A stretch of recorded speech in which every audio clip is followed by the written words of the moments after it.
नमस्कार दोस्तों, मेरा नाम अरुण कुमार है और आपका स्वागत है फ्यूचर एकेडमी में। आज हम बात करने आ रहे हैं कार्बन एन इम्पोर्टेंट एलिमेंट की, जो कि एक महाराष्ट्र स्टेट बोर्ड का एसएससी बोर्ड का 9th स्टैंडर्ड का 13th लेसन है। इसमें हम क्या क्या देखेंगे मैं आपको पहले बता देता हूँ। इसमें हम देखने वाले हैं कार्बन, ऑकरेंस, प्रॉपर्टीज और उसके एलोट्रॉप्स। उसके बाद हम देखेंगे हाइड्रोकार्बन, जो एक इम्पोर्टेंट टॉपिक है इसके अंदर, और उसके बाद हम देखेंगे इसके अंदर कार्बन डाइऑक्साइड और मीथेन, उसके ऑकरेंस, उसकी properties, uses and various things we will see. Okay, now the first question, जो पहला क्वेश्चन एक चीज माइंड में हमारे आता है, व्हाट इज एन एलिमेंट। एक एलिमेंट क्या होता है, तो एलिमेंट की मैं बात करता हूँ। एलिमेंट एक वो प्योर फॉर्म है जिसको मैं और भी सब डिवाइड नहीं कर सकता हूँ। मेरे पास लोहे का टुकड़ा है, अगर प्योर फॉर्म में लोहे से ही बना, उसमें मैंने कुछ और मिक्सचर अलॉय या कुछ यूज नहीं किया है, तो मैं उसको एलिमेंट बोल सकता हूँ। क्या मैं फैन को एलिमेंट बोल सकता हूँ? नहीं, मैं फैन को एलिमेंट नहीं बोल सकता, बिकॉज साइंटिफिक लैंग्वेज में बात कर रहा हूँ। मैं फैन को एलिमेंट नहीं बोल सकता हूँ, बिकॉज फैन में सिर्फ आयरन के टुकड़े नहीं होते, उसमें वायर्स होते हैं, प्लास्टिक, पीवीसी, और जो उसमें कॉइलिंग होती है, उसके ऊपर कोटिंग होती है, तरह तरह की चीजें हैं, तो मैं उसको एलिमेंट नहीं बोल सकता हूँ। अब what are the types of element? हाँ भाई, what are types of metal, non metal and metalloid, ये 3 टाइप है। मैं नेक्स्ट क्वेश्चन की बात करता हूँ कि जितने भी ऑर्गेनिक कंपाउंड है, जब वो बर्न होते हैं या जलते हैं, तो उनका जो रेसिड्यू बचता है वो क्या है? भाई वो कार्बन है। आप एक कागज जला के देखो, कागज का जो राख है लास्ट में, वो आपको जो मिलेगा वो कार्बन ही है। एक सवाल और उठता है कि कार्बन मेटल है, नॉन मेटल है या फिर मेटलॉइड है, क्योंकि हमने बोला है एलिमेंट के 3 टाइप है, metal, non metal and metalloids. अब कार्बन उसमें से क्या है? So carbon is typically non metal. जितनी भी नॉन मेटल की प्रॉपर्टी आप मैच करके देख लो, कार्बन है नॉन मेटल। पहले मैं एलिमेंट कार्बन की बात करना चाहूंगा। कार्बन एटॉमिक नंबर 6, जो हमारे पीरियोडिक टेबल में आप देख सकते हो कि इसको प्लेसमेंट कहाँ मिली है। अब ये जो आप कार्बन की बात करते हैं, typically non metal, atomic number 6, atomic mass इसका 12 है। देखिए, बहुत सारी चीजों के अलग अलग भी एलिमेंट होते हैं जिसको हम आइसोटोप्स बोलते हैं। कार्बन का हम बेसिकली वो आइसोटोप लेते हैं जिसके अंदर हम कार्बन एटॉमिक नंबर 6 और एटॉमिक मास नंबर 12 बोलते हैं। इसका इलेक्ट्रॉनिक कॉन्फ़िगरेशन कैसा हो जाएगा? अगर इसका एटॉमिक नंबर 6 है, यानी इसके पास इलेक्ट्रॉन कितने हैं? 6, तो फर्स्ट सेल में 2 इलेक्ट्रॉन, सेकंड सेल में 4 इलेक्ट्रॉन, और इस तरीके से इसकी वैलेंसी हो जाएगी 4। कार्बन की भी एक थोड़ी हिस्ट्री आपको बताना चाहूंगा। ऑर्गेनिक और जो इनऑर्गेनिक है, ये 2 चीजें। पहले ये माना जाता था जो भी चीजें ऑर्गेनिक चीजों से मिलती है, लिविंग थिंग की मैं बात करता हूँ, जो भी प्लांट और एनिमल के रेसिड्यू है, वहां से अगर कोई चीज मुझे हासिल हो रही है, मैं उसको बोलता था ऑर्गेनिक। और जो मिनरल्स या नॉन लिविंग थिंग ये सब चीजों से मिलती थी, मैं उन्हें कहता था कि ये इनऑर्गेनिक है। बट तरह तरह के रिसर्च हुए, आने वाले वक्त में ये देखा गया कि इंसान की बॉडी में जो DNA, RNA, carbohydrate, protein, fats या तरह तरह के केमिकल जो बाहर भी मिलते हैं, और इन केमिकल को अगर मैं छोड़ दिया, इनको लूं, तो और भी केमिकल जो बाहर भी मिलते हैं, और भी एलिमेंट जो बाहर भी मिलते हैं, तो इस डिफरेंस को मिटाने के लिए बाद में अलग अलग साइंटिस्ट ने रिसर्च किए। एक रिसर्च जो फेमस था, फ्रेडरिक होलर, जर्मन साइंटिस्ट, इन्होंने क्या किया था, इन्होंने लिया अमोनियम साइनेट। अब अमोनियम साइनेट तो एक लैब से लिया हुआ है, मतलब ये ऑर्गेनिक है। उन्होंने उसको हीट किया और उससे यूरिया बनाया। अब भाई यूरिया तो एक ऑर्गेनिक प्रोडक्ट था। ऐसे ही और रिसर्च हुई और ये साबित किया गया कि नहीं, अब हम ऑर्गेनिक उसको बोलेंगे जो बेसिकली कार्बन कंटेंट हो, जिसके अंदर कार्बन हो, मैं उसे ऑर्गेनिक बोलूंगा, और जिसका बेसिक स्ट्रक्चर कार्बन ना हो, मैं उसे इनऑर्गेनिक बोलूंगा। बाकी एलिमेंट आपको कंबाइंड फॉर्म और फ्री फॉर्म में मिलते हैं, वैसे ही कार्बन भी है। अगर मैं कंबाइंड फॉर्म की बात करूं, क्या कार्बोनेट्स और तरह तरह की चीजें, जैसे कार्बन डाइऑक्साइड आप देखोगे इसमें मिलते हैं। ठीक है, आप एग्जाम्पल देख सकते हो, मैं उस पर ज्यादा डिस्कस नहीं करूंगा।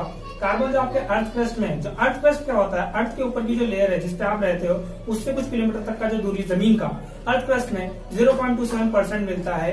और एटमॉस्फेयर में आपके जो गैसेस के फॉर्म में ये जो कार्बन है, ये आपको 0.03%। हमने ऑकरेंस की बात कर ली, अब मैं बात करता हूँ इसके एलोट्रॉप्स की, कार्बन की। एलोट्रॉप्स, पहले आपको समझना पड़ेगा what are the allotropes. Allotropes क्या होते हैं? Same chemical property but different physical property. मेरे कहने का मतलब है, उसका जो बेसिक केमिकल स्ट्रक्चर है, वो जिस एलिमेंट से बना है उसी एलिमेंट से वो बना होगा, मगर 2 कंडीशन में, जब हम उसकी 2 स्टेट की बात कर रहे हैं, 2 कंडीशन में वो लोग, उनकी प्रॉपर्टीज अलग होगी। कार्बन बेसिकली नेचुरल फॉर्म में 2 चीजों में पाया जाता है, एक क्रिस्टलाइन स्टेट में डायमंड में पाया जाता है, और नॉन क्रिस्टलाइन स्टेट में आपको ग्रेफाइट के फॉर्म में मिलेगा। तो एलोट्रॉप क्या होते हैं? सेम केमिकल प्रॉपर्टी, दोनों कार्बन से बने हुए हैं but different physical property. Diamond और कोयले की, जो आपका जो ग्रेफाइट्स वगैरह है, इसकी पूरी की पूरी प्रॉपर्टीज ही एकदम अलग होती है। डायमंड के अंदर कार्बन जो है, एक कार्बन 4 कार्बन से जुड़ा है, वो कोवैलेंट बॉन्ड के थ्रू जुड़ा है। कोवैलेंट बॉन्ड क्या होते हैं? वो बॉन्ड जो इलेक्ट्रॉन शेयर करने के बाद बने हैं, एक कार्बन दूसरे कार्बन से इलेक्ट्रॉन शेयर करता है और कोवेलेंट बॉन्ड बनाता है, तो जो इसका स्ट्रक्चर डायमंड का वो टेट्रागोनल बन जाता है। चलो इसकी प्रॉपर्टीज़ की बात करते हैं। डायमंड बहुत ही हार्डेस्ट मटेरियल है। इसका आप ये चीज़ देख सकते हो कि आप हथौड़ी से भी इसको आप तोड़ नहीं सकते, ये इतना हार्ड होता है। डायमंड की डेंसिटी 3.5 ग्राम पर सेंटीमीटर क्यूब है। इसका मेल्टिंग पॉइंट 3500 डिग्री सेल्सियस है। डायमंड किसी भी सॉल्वेंट में डिज़ोल्व नहीं होता है, क्योंकि इसका जो स्ट्रॉन्ग बॉन्डिंग है उसको अलाउ ही नहीं करता है कि किसी चीज़ में वो डिज़ोल्व हो पाए। इसलिए डायमंड का ना एसिड ना बेस किसी चीज़ का उस पर कोई असर नहीं होता है। और डायमंड इलेक्ट्रिसिटी का बैड कंडक्टर है। वजह यह है कि एक कार्बन जो है 4 कार्बन से जुड़ा है, कार्बन की वैलेंसी 4 है और चारों कंप्लीट हो चुकी है, तो जाहिर सी बात है उसके पास फ्री इलेक्ट्रॉन्स नहीं है। फ्री इलेक्ट्रॉन्स नहीं है, इसलिए कार्बन जो है इलेक्ट्रिसिटी का बैड कंडक्टर है। चलो अब इसके यूजेस भी देख लेते हैं। पत्थर और रॉक ड्रिलिंग आपने सुना होगा, जो मशीन्स होती है बड़ी बड़ी, उसमें भी इसका इस्तेमाल होता है। और डायमंड को आप गहने के तौर पे तो आपने देखा ही होगा, ऑर्नामेंट्स, ज्वेलरी वगैरह। डायमंड की जो नाइफ्स होती है, जो जिसमें बहुत अच्छी खासी धार होती है, वो आँखों की सर्जरी करने के लिए इस्तेमाल होती है। क्योंकि आप कितना भी धार मटेरियल ले लो, अगर वो स्ट्रॉन्ग नहीं है, वो बहुत ज़्यादा कंप्रेस्ड मटेरियल नहीं है, तो उसकी उतनी धार नहीं होती है। डायमंड को आप अच्छे खासे मेटल से भी ज़्यादा धार बना सकते हो, इसलिए हम उसका इस्तेमाल करते हैं। आपने ग्लास कटिंग सुना होगा, उसमें भी इसका इस्तेमाल होता है। और डायमंड के जो पाउडर होते हैं वो दूसरी चीज़ों में शाइनिंग लाने के लिए भी इस्तेमाल की जाती है। डायमंड के विंडोज़ बनते हैं सैटेलाइट्स में। जो सैटेलाइट होते हैं, जो उनकी कांच होती है, ग्लासेस होती हैं, ताकि उस पर जो सूरज के रेडिएशन से या फिर दूसरे जो स्टार्स के रेडिएशन होते हैं वो पड़ के वो चीज़ ख़राब ना हो जाए, इसलिए उसके प्रोटेक्शन के लिए उस डायमंड के चीज़ों का जो बेसिकली पार्ट्स है उसके इस्तेमाल किए जाते हैं उनके विंडोज़ वगैरह बनाने के लिए। चलो अब ग्रेफाइट पे आते हैं। ग्रेफाइट का जो स्ट्रक्चर है वो हेक्सागोनल है और एक कार्बन जो है 3 कार्बन से जुड़ा हुआ है इसके स्ट्रक्चर में। अब ऐसे स्ट्रक्चर में जब एक कार्बन 3 कार्बन से जुड़ा हुआ है, दैट मीन्स वैलेंसी 4 है और एक इलेक्ट्रॉन फ्री है। यही एक रीज़न है जिसकी वजह से आप ये बोलते हो कि ग्रेफाइट में से करंट पास हो सकता है। It is a good conductor of electricity just because of free electron, उस फ्री इलेक्ट्रॉन की वजह से। आपके सामने जो वीडियो है, उस वीडियो में हमने पेंसिल की लीड ली और पेंसिल की लीड में से अभी आप करंट कैसा पास आ रहा है वो तो दिख नहीं सकता, बट करंट पास होने की वजह से वो हीट हो रहा है, वो आप देख सकते हो। बात करते हैं इसकी प्रॉपर्टीज़ की। प्रॉपर्टीज़ की तरफ बढ़ते हुए हमें ये देखने मिलेगा कि ब्लैक कलर का सॉफ्ट, ब्रिटल और स्लिपरी सब्सटेंस है।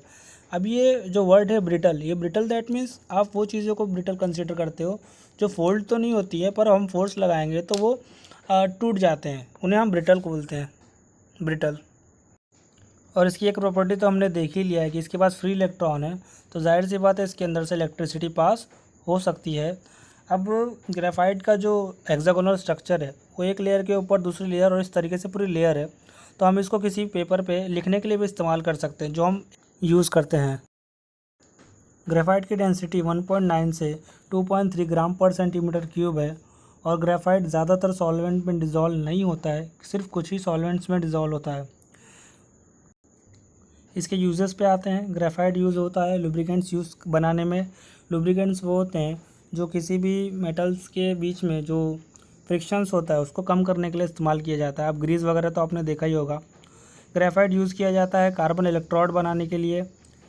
ग्रेफाइट यूज़ किया जाता है पेंसिल, जो आप लिखने के लिए इस्तेमाल करते हो। ग्रेफाइट इस्तेमाल किया जाता है पेंट और पॉलिश में, और इसको इस्तेमाल कर सकते हैं आप जो लैंप देखा होगा आपने, वहाँ पे भी ग्रेफाइट का इस्तेमाल होता है रोशनी को थोड़ा धीमा करने के लिए।